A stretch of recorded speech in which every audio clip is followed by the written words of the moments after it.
اور آپ کا؟ وہ فوراً بولی۔ جمال شاہ، اس نے جواب دیا۔ کینٹ ایریا میں کس طرف رہتے ہیں؟ کوٹھی نمبر 28۔ ارے، کوٹھی نمبر 25 میں تو میری پھپھی رہتی ہیں۔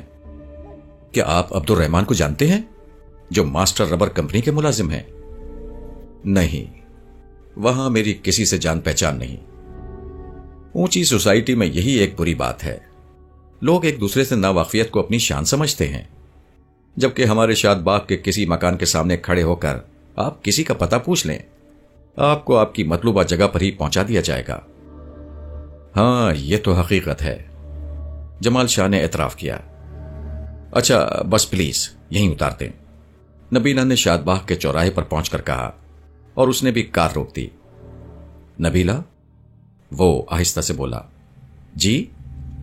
دیکھو، اگر کوئی بری بات تمہارے ذہن میں نہ آئے تو میں ایک پیشکش کرنا چاہتا ہوں، اور وہ یہ کہ دفتر سے میری چھٹی اسی وقت ہوتی ہے، تم میرا انتظار کر لیا کرو، تمہیں یہاں ڈراپ کرنے میں مجھے کوئی تکلیف نہیں ہوگی۔ حرج تو کوئی نہیں ہے، اور مجھے کسی کی پرواہ بھی نہیں ہے، نبیلہ نے بے باکی سے جواب دیا۔ ٹھیک ہے، تو پھر کل؟ خدا حافظ، وہ کار سے اتر کر بولی، اور جمال شاہ نے کار آگے بڑھا دی۔ لیکن اس وقت پھر اس کی ذہنی کیفیت بدل چکی تھی۔ وہ نبیلہ کے بارے میں ہی سوچتے ہوئے گھر پہنچا تھا، اور پھر رات کو بستر پر لیٹ کر بھی وہ اسے نظر انداز نہ کر سکا۔ اسے اس کی بے باکی پسند آئی تھی، لیکن دوسری صبح آئینے میں خود کو سنوارتے ہوئے اس نے ایک بار پھر اپنا فیصلہ بدل ڈالا۔ وہ کسی طور پر نبیلہ کے قابل نہیں تھا۔ زندگی کی ساتھی درکار ہے تو بہت سی ایسی لڑکیاں مل جائیں گی جو نبیلہ سے کہیں زیادہ خوبصورت، کہیں زیادہ خوش مزاج ہوں گی۔ پھر اس معصوم لڑکی کے بارے میں ہی کیوں سوچا جائے؟ رہا معاملہ اس سے کیے ہوئے وعدے کا، تو ضروری تو نہیں ہے کہ کسی نوخیز کلی کو بھنوری کی نگاہ سے ہی دیکھا جائے۔ اس فیصلے نے اسے کسی حد تک مطمئن کر دیا، لیکن نہ جانے کیوں اس کے ذہن پر عورت سوار ہو گئی تھی۔ چنانچہ آج دفتر میں ایملی پر اس نے خاص طور سے نظر عنایت کی۔ ایملی نے بھی اس بات کو محسوس کر لیا تھا۔ تقریباً 4 بجے وہ اس کے آفس میں آئی تھی۔ میرے لیے کوئی کام تو نہیں ہے سر؟ اس نے مسکراتے ہوئے پوچھا۔ نہیں ایملی، بس اب کوئی کام نہیں ہے، اگر آپ کی اجازت ہو تو چلی جاؤں؟ اگر کوئی خاص کام ہو تو چلی جاؤ، ویسے چند منٹ اور رکو تو میں تمہیں تمہاری مطلوبہ جگہ چھوڑ دوں گا۔ اوہ نہیں سر، آج میرے منگیتر کی سالگرہ ہے، پاسکل سے بچپن سے محبت کرتی ہوں، اور بہت جلد ہم دونوں کی شادی ہو جائے گی۔ پاسکل خود مجھے لینے آئے گا؟ آہا، تب تو پھر تم جاؤ، اس نے پرخلوص لہجے میں کہا۔ فطرتاً وہ برا انسان نہیں تھا۔ شکریہ سر، ایملی نے کہا، اور وہ باہر نکل گئی۔ ممکن ہے ایملی نے اسے باز رکھنے کے لیے یہ کہانی سنائی ہو۔ شام کو 5 بجے دفتر سے نکلتے ہوئے نبیلہ یاد آ گئی، لیکن اب اس یاد کے ساتھ کوئی الجھن نہیں تھی۔ آج وہ نبیلہ سے کچھ زیادہ ہی بے تکلفی سے ملا۔ ہیلو نبیلہ، میں لیٹ تو نہیں ہوا؟ بالکل نہیں، نبیلہ نے بھی بے تکلفی سے کار کا دروازہ کھولا اور اندر بیٹھ گئی۔ اس نے کار آگے بڑھا دی۔ کوئی نئی خبر؟ کوئی خاص نہیں، ویسے میری سہیلیاں آج پوچھ رہی تھیں کہ میں بس میں کیوں سوار نہیں ہوئی۔ کیا جواب دیا تم نے؟ ارے 50 جواب ہوتے ہیں، اس میں الجھن کی کوئی بات تو نہیں تھی، اس نے جواب دیا، اور پھر راستے میں کئی باتیں ہوئی۔ پھر اس نے نبیلہ کو چوراہے پر اتارا اور خود گھر پہنچ گیا۔ لیکن آج کی شام نبیلہ کے نام نہیں تھی، آج وہ بہت پرسکون تھا۔ دوسرے دن دوپہر کو اس کے دوست ارسلان کا فون آ گیا۔ یار بڑے بے مروت انسان ہو، مصروف تو ہم بھی ہیں لیکن ایسے بھی نہیں، کیا کرتے رہتے ہو؟ کچھ نہیں یار، میں خود بھی سوچ رہا تھا، بہت دن ہو گئے ہیں ملاقات نہیں ہوئی۔ بہت خوب، دوستوں سے ملاقات کے لیے بھی سوچتے ہو؟ آؤں گا یار، پرسوں آؤں گا انشاءاللہ۔ جی نہیں، آپ کل آئیں گے؟ کل؟ ہاں۔ شام کو؟ ہاں، تقریباً 7 بجے۔ آپ کی بھابھی جان کی سالگرہ ہے، اور اگر آپ نہ آئے تو تعلقات ختم ہو جائیں گے، ارسلان نے جواب دیا۔ ایک شرط پر، وہ مسکرا کر بولا۔ ہاں ہاں کہو۔ بھابھی سے کہہ کر میری بھی شادی کرا دو۔ ارے کل ہی لو، سیرا وغیرہ خریدتے لانا، کھڑے کھڑے ہو جائے گی، وہ کہنے لگا اور جمال شاہ ہنسنے لگا۔ یہ بات ہے تو پھر میں آ رہا ہوں، اس نے جواب دیا اور فون بند کر دیا۔ اس دوران نادیہ اندر آ گئی تھی۔ اس نے کچھ خطوط اس کے سامنے رکھ دیے اور کھڑی رہی۔ شکریہ مس نادیہ، بس اور کوئی کام نہیں ہے، اس نے نادیہ کی طرف دیکھے بغیر کہا، اور وہ واپس مڑ گئی، لیکن اس کے انداز میں عجیب سی کیفیت تھی، جیسے سوچ رہی ہو کہ باہر صرف ایک دن کے لیے کیوں آئی تھی۔ نادیہ کے جانے کے بعد وہ ارسلان کے فون کے بارے میں سوچنے لگا۔ کوئی تحفہ بھی خریدنا ہوگا، کل ذرا جلدی اٹھ جاؤں گا، اس نے فیصلہ کیا۔ پھر حسب معمول شام کو نبیلہ کو ڈراپ کرنے کے بعد گھر پہنچا۔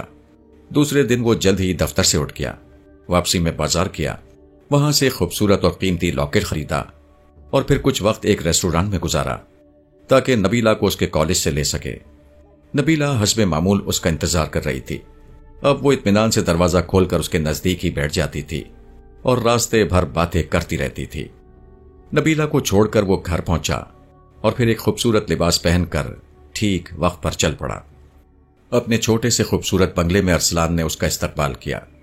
دوسرے بہت سے مہمان بھی جمع تھے۔ سالگرہ ہوئی اور قہقہے ابھرنے لگے۔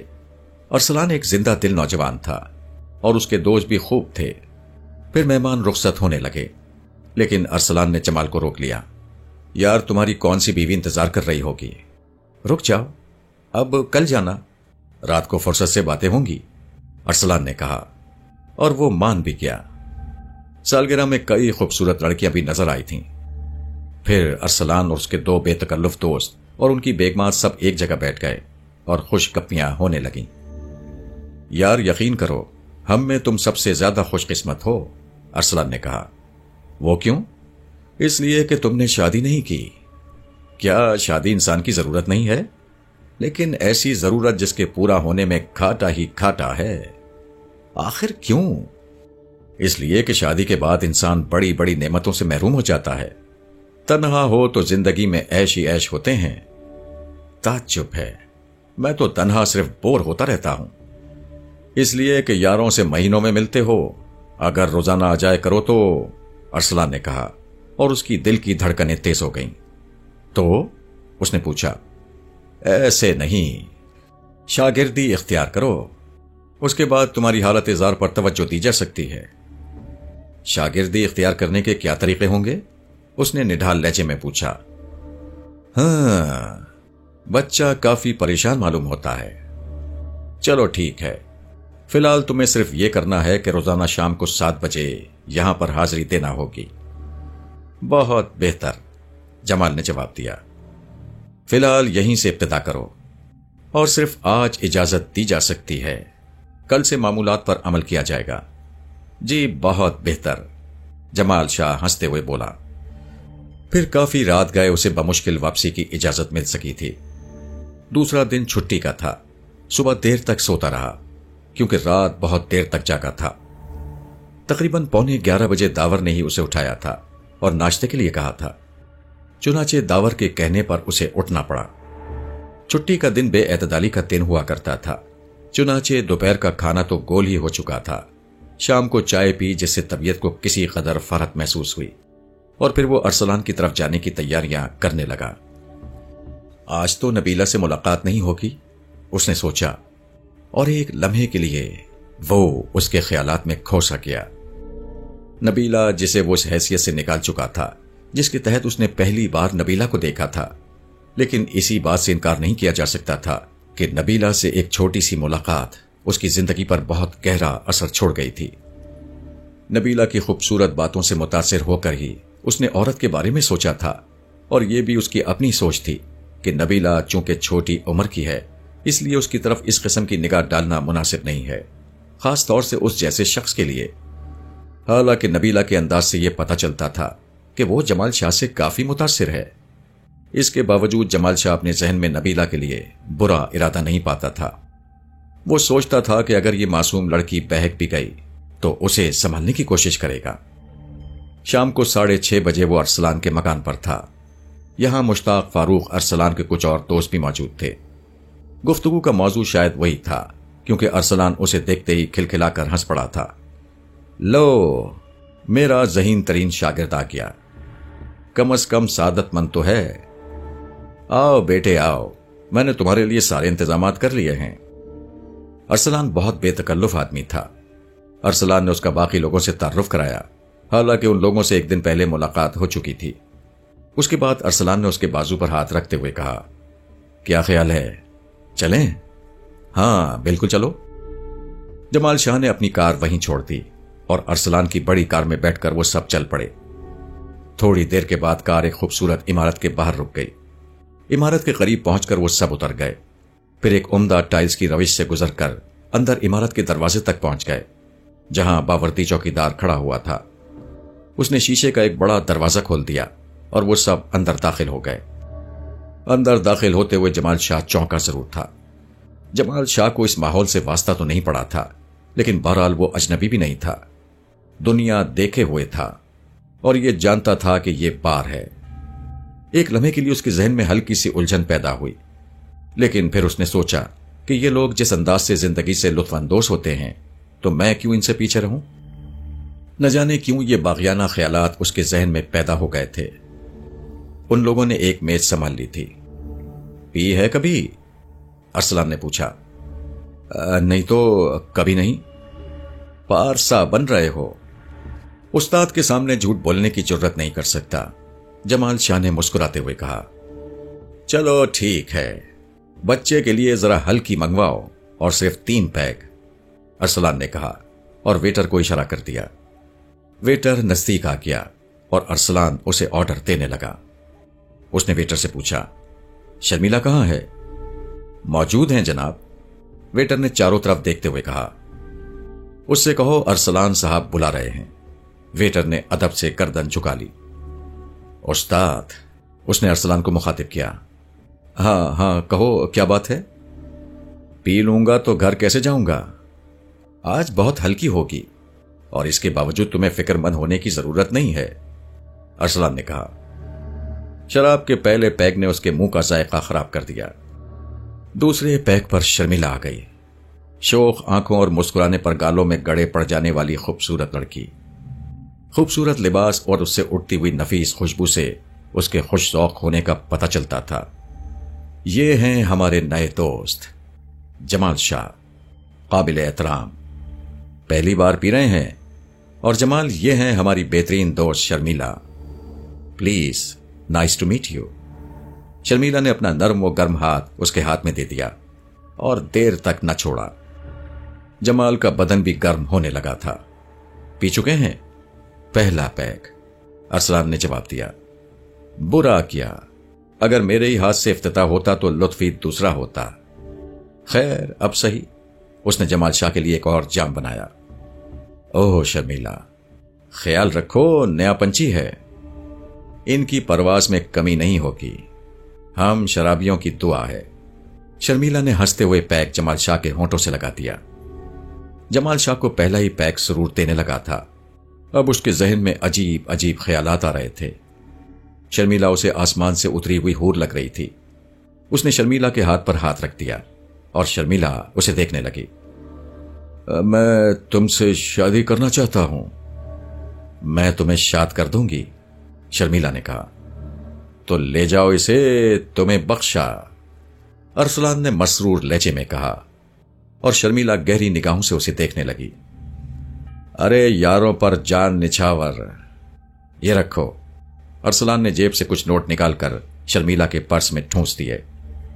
اسے نہیں معلوم تھا کہ شرمیلا اسے کس طرح اور کہاں لے گئی، کچھ ہوش ہی نہ رہا تھا۔ ہاں صبح کو وہ ایک اجنبی بیڈ روم میں تھا اور اس انداز میں تھا کہ خود ہل گیا۔ اسے خود سے شرم محسوس ہونے لگی۔ وہ جلدی سے اٹھ گیا اور پھر فوراً تیار ہو کر کمرے کے دروازے سے باہر نکل آیا۔ دروازے سے نکلتے ہی اس کی مد بھیڑ شرمیلا سے ہو گئی۔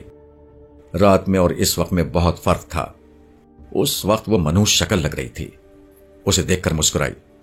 ہیلو جمال شاہ، میں جانا چاہتا ہوں۔ ارے ناشتہ وغیرہ نہیں کرو گے؟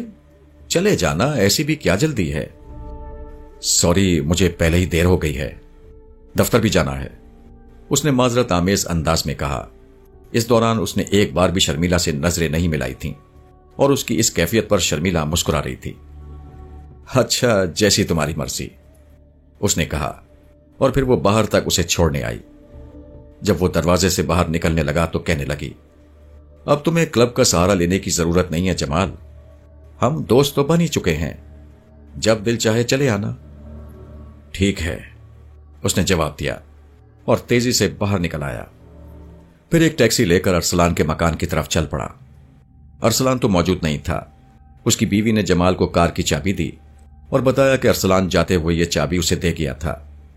گھر جانے کے بجائے وہ سیدھا دفتر کی طرف چل پڑا۔ وہ لباس وغیرہ درست نہیں تھا، اس سے پہلے کبھی وہ اس حالت میں دفتر نہیں آیا تھا۔ آج پہلی بار دفتر کے کام میں اس کا دل نہیں لگ رہا تھا اور ذہن میں عجیب خیالات آ رہے تھے۔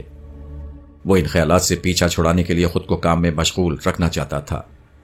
نادیہ کے آنے پر بھی اس نے گردن نہیں اٹھائی۔ ویسے مخصوص خوشبو سے اس نے پہچان لیا تھا کہ وہ نادیہ ہے۔ اس نے اپنے سامنے رکھی فائل بند کی، پھر پھیکے انداز میں مسکرا کر بولا، جی فرمائیے مس نادیہ۔ سر، کوئی کام تو نہیں ہے، میں آپ کی خیریت معلوم کرنے آئی تھی۔ کیوں؟ مجھے کیا ہوا ہے؟ آپ شکل سے بیمار معلوم ہو رہے ہیں۔ اوہ، وہ آہستہ سے بولا، ہاں مس نادیہ، میرے سر میں درد ہے۔ چھٹی کر لی ہوتی سر، آپ اب بھی فائلوں میں الجھے ہوئے ہیں۔ نادیہ کے لہجے میں بڑی اپنائیت تھی۔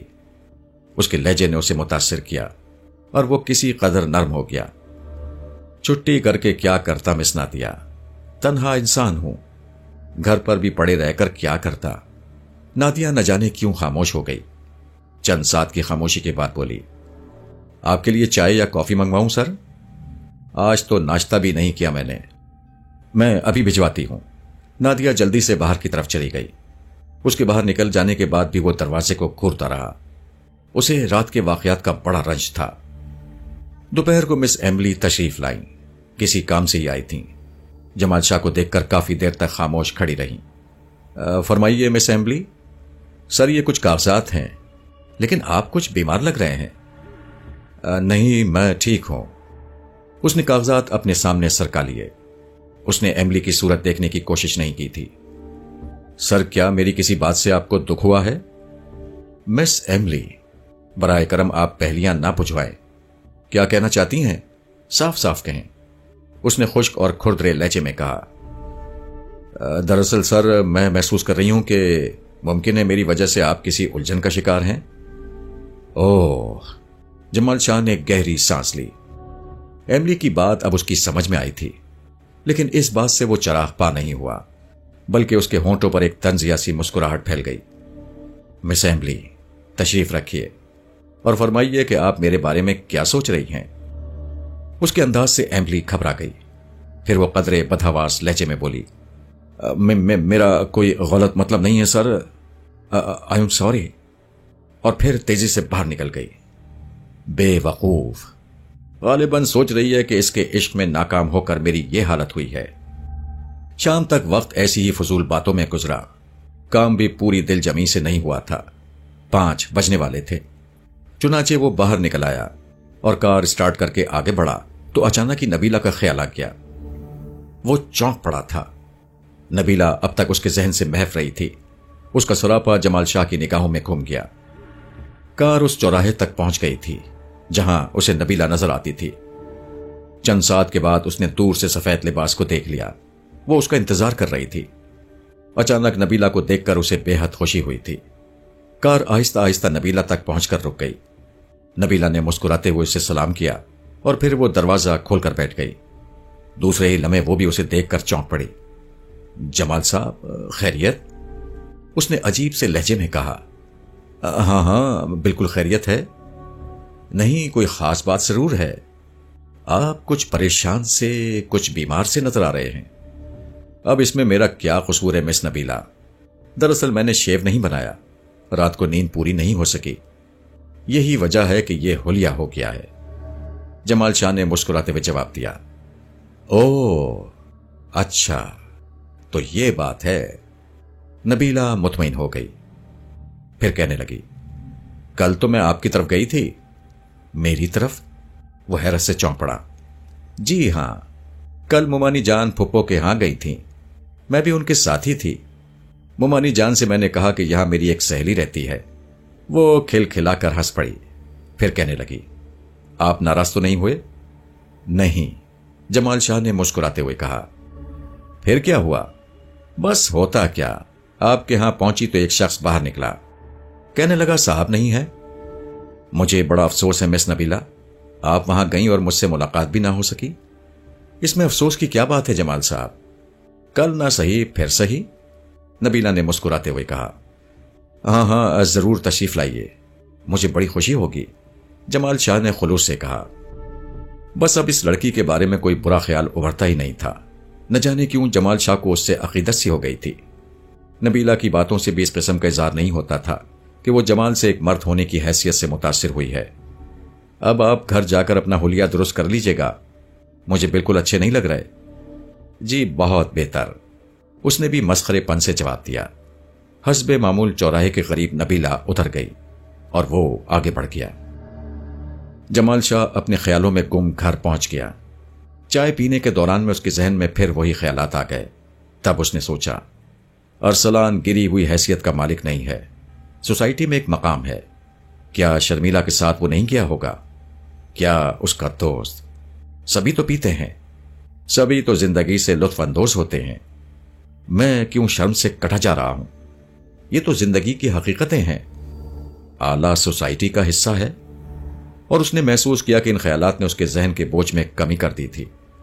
رات کو بھی سکون سے سویا اور دوسری صبح وہ حشاش بشاش تھا۔ شیو بنا کر غسل کیا۔ آج دفتر میں کوئی خاص احساس ذہن میں بیدار نہیں ہوا۔ نادیہ اور ایملی دونوں ہی سے ملاقات ہوئی تھی، لیکن اس نے کوئی توجہ نہیں دی۔ ہاں دوپہر کو ارسلان کا فون آیا اور اس نے ریسیور اٹھا لیا۔ مسٹر جمال شاہ، خادم ارسلان ہے۔ او ارسلان، خیریت؟ یہاں خیریت ہے، تم سناؤ، تمہاری دعا ہے۔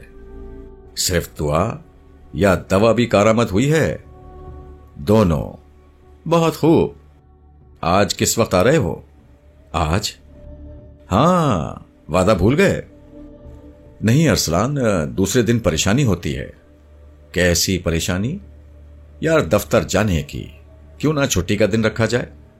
جمال شاہ، ارسلان نے ڈانٹ کر کہا، زبان کھولتے ہو استادوں کے سامنے؟ او معاف کیجیے گا استاد، لیکن اس کا حل بھی سوچ لیا جائے گا، ویسے بھی آج کلب کا پروگرام نہیں ہے۔ پھر ٹھیک 7 بجے تم میرے محل پر پہنچ جاؤ۔ اچھا ٹھیک ہے، تعمیل کی جائے گی، اس نے کہا اور ارسلان نے بائے کہہ کر فون بند کر دیا۔ ریسیور رکھ کر وہ مسکرانے لگا۔ سارے کام حسب معمول رہے۔ نبیلہ کو اس کی جگہ چھوڑا اور 7 بجے سے پہلے ہی تیار ہو کر باہر نکل آیا۔ ارسلان کے ساتھ اس کے دوسرے دوست بھی تھے۔ جمال شاہ کا استقبال بہت پرتپاک انداز میں کیا گیا۔ وہ سب تیار تھے۔ اس کے پہنچتے ہی ارسلان نے کہا، کیوں بھائی، چائے وغیرہ کا پروگرام ہے یا چلیں؟ میرا خیال ہے کہ چلو، فرخ منتظر ہوگا، اداس ہوگا بیچارہ، ریاض نے کہا۔ تب پھر چلو، باقی کام اس کا ہے، ارسلان نے کہا۔ دونوں گاڑیاں لے چلتے ہیں، فرید کہنے لگا، اور کچھ دیر بعد دونوں کاریں ایک سڑک پر دوڑ رہی تھیں۔ ارسلان جمال شاہ کے ساتھ بیٹھا ہوا تھا، اس کی کار ریاض چلا رہا تھا۔ فرخ کی شادی کی سالگرہ ہے۔ اس کے والد محمد بخش بہت بڑے مل آنر تھے، اپنی زندگی میں بے حد کنجوس۔ فرخ نے اس سے قبل کبھی سالگرہ نہیں منائی تھی۔ اس نے تو اپنی شادی کی کوئی عمدہ پارٹی بھی نہیں کی تھی، اس لیے آج وہ ساری کسر پوری کر رہا تھا، کیونکہ محمد بخش خدا کو پیارے ہو چکے ہیں۔ تو میں تو بن بلایا مہمان رہا، جمال شاہ نے کہا۔ فرخ بے تکلف دوست ہے، یہ خیال ذہن میں نہ لاؤ۔ وہ سب فرخ کی خوبصورت کوٹھی میں داخل ہو گئے۔ فرخ بلا شبہ انتہائی خوش مزاج نوجوان تھا، اس کی بیوی بھی اس سے کم نہیں تھی۔ وہ سارے لوازمات یہاں موجود تھے جو ایسی جدید ترین پارٹیوں میں ہوتے ہیں، رقص و سرور، شراب و کباب، قہقہے، ہنگامے۔ جمال شاہ نے بھی پی، کئی لڑکیاں بھی اس کے قریب آئیں، ان میں نسرین بھی تھی جو اس کے بہت قریب آ گئی تھی۔ اس نے شراب پینے کے بعد نہایت بے تکلفی کی، لیکن آج جمال نارمل ہی رہا۔ رات 3 بجے اس نے اجازت طلب کی۔ ذہن پر سرور طاری تھا، لیکن ڈرائیونگ میں اسے کوئی دقت پیش نہیں آئی اور وہ گھر پہنچ گیا۔ اس کے بعد یہ معمول بن گیا۔ دوسرے یا تیسرے دن کوئی نہ کوئی پروگرام بن جاتا۔ نبیلہ کا معمول بھی وہی تھا۔ اسے نبیلہ سے ایک عجیب سی انسیت سی ہو گئی تھی۔ کہیں بھی ہوتا 5 بجے نبیلہ کو اس کے گھر کے قریب چوراہے پر ضرور چھوڑ دیتا۔ پھر ایک دن نبیلہ اس کے گھر پہنچ گئی۔ وہ اسے دیکھ کر بہت خوش ہوا تھا۔ اس نے بڑی محبت سے نبیلہ کی خاطر مدارات کی۔ نبیلہ خود ہی اس کے پورے گھر میں گھومتی رہی۔ اس نے کچن میں جا کر کھانا پکانے میں بھی مدد کی اور پھر دوپہر کا کھانا بھی اس کے ساتھ کھایا۔ نبیلہ کے والدین مر چکے تھے۔ ماموں اور ممانی نے پرورش کی تھی۔ ممانی کی بھی ایک بیٹی تھی، لیکن وہ اسے بھی اپنی بیٹی شبانہ کی طرح ہی چاہتی تھی۔ پھر نبیلہ چلی گئی اور اس نے شراب کی بوتل نکال لی۔ اب وہ روزانہ پینے لگا تھا۔ اس کے بغیر اسے سکون نہیں ملتا تھا۔ گناہ اور ثواب کا تصور اس کے ذہن سے مٹ چکا تھا۔ شراب پینے کے بعد اسے کسی ساتھی کی ضرورت محسوس ہوتی تھی۔ وہ اکثر سخت بے چین ہو جاتا تھا۔ چچا چچی کو اس نے رقم بھیجنا بند کر دی تھی۔ اسے اب ان لوگوں پر غصہ آنے لگا تھا۔ آخر یہ خراج وہ کب تک ادا کرتا رہے گا؟ کوئی ٹھیکہ لیا ہوا ہے اس نے؟ نبیلہ اس دوران کئی بار اس کے گھر آ چکی تھی اور وہ یہاں آ کر بہت خوش ہوتی تھی۔ یہ چھٹی کا دن تھا۔ موسم ابرآلود تھا اور اس کے بدن میں انگڑائیاں ٹوٹ رہی تھیں۔ ارسلان کو فون کیا تو اس کی بیوی نے جواب دیا کہ وہ شہر سے باہر گیا ہوا ہے۔ ریاض اور دوسرے لوگوں سے اتنی دوستی نہیں تھی۔ بہرحال اس نے فیصلہ کیا کہ وہ گھر پر ہی رہے گا۔ لیکن کوئی ساتھی، کوئی حسین ساتھی؟ شراب کی تلخی جلن دور کرنے کے لیے کسی ساتھی کی طلب شدت رکھتی تھی اور وہ بڑی بے چینی محسوس کر رہا تھا۔ زندگی کس قدر تنہا ہے، میں کتنا اکیلا ہوں، اس نے سوچا اور اسے خود پر رحم آنے لگا۔ گھر سے باہر کی دنیا میں بے شمار وقتی ساتھی موجود ہیں، لیکن یہ ساتھی خود اپنا مذاق ہوتے ہیں۔ یہ جاننے کے باوجود کہ وہ اپنے نہیں ہیں، انہیں ہماری ذات سے دلچسپی نہیں ہے۔ بس وہ سکون کے تاجر ہیں، معاوضہ لیتے ہیں، قربت بخش دیتے ہیں، بس۔ وہ نشست گاہ میں پہنچ گیا، شراب نکالی اور سامنے رکھ لی اور پھر شراب کے چھوٹے چھوٹے گھونٹ لیتا رہا۔ شراب اس کے ذہن پر اثر کرتی رہی، لیکن سکون اب بھی نہیں ملا تھا۔ ایک بے چینی، ایک بے کلی اب بھی باقی تھی۔ گھٹائیں امٹ امٹ کر آ رہی تھیں اور موسم بڑا سرور انگیز ہو گیا تھا۔ آج اس نے کچھ زیادہ ہی پی لی تھی۔ وہ چاہتا تھا کہ سارے احساسات شراب میں ڈوب جائیں، کوئی محرومی، کوئی طلب باقی نہ رہے۔ لیکن اچانک نہ جانے کون آ گیا تھا۔ بیل کئی بار بجی، تب اس نے شراب کی بوتل الماری میں بند کی، ہونٹ خشک کیے اور دروازے کی طرف بڑھ گیا۔ لیکن جوں ہی دروازہ کھولا، اس کا دل زور سے دھڑک اٹھا۔ ایک حسین نسوانی وجود اس کے سامنے کھڑا مسکرا رہا تھا۔ یہ سونے کا وقت ہے، میں تو سوچ رہی تھی کہ آپ شاید ہی گھر پر ملیں۔ نبیلہ کی آواز ابھری۔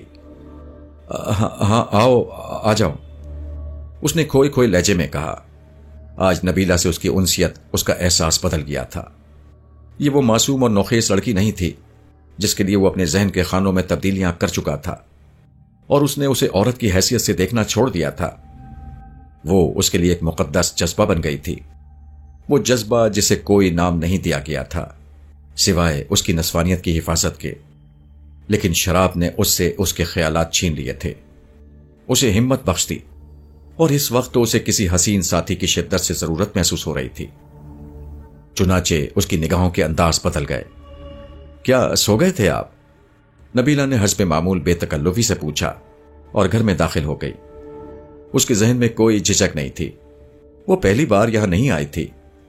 اول تو وہ فطرتاً بے باک تھی، دوسرے یہ کہ وہ کئی بار جمال شاہ کے گھر آ چکی تھی، اس کے ساتھ کار میں سفر بھی کر چکی تھی۔ ایک دفعہ بھی اس نے جمال شاہ کے انداز میں کوئی خامی نہیں پائی تھی، پھر وہ شک کیسے کر سکتی تھی؟ نہیں، سویا تو نہیں تھا، جمال شاہ نے جواب دیا۔